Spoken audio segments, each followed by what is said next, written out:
lovely viewers, this is Hello IT World Learning Tutorial channel for you. Today in this tutorial I am going to show you Windows Update History Check. So for this case we'll go to the search options. So here we'll go to or enter the settings option. So here we'll get the interface. So here the below Windows Update, here this, click here.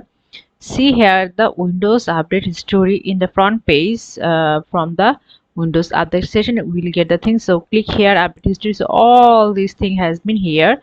So features updates, quality updates 50.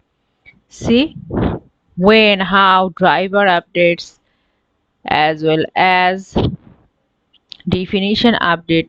So actually when and how the thing has been updated, that things has been log story revealed here. So in this way we can check the update history. So thank you so much for watching this video. Please subscribe this channel. Hopefully this tutorial will help you so much.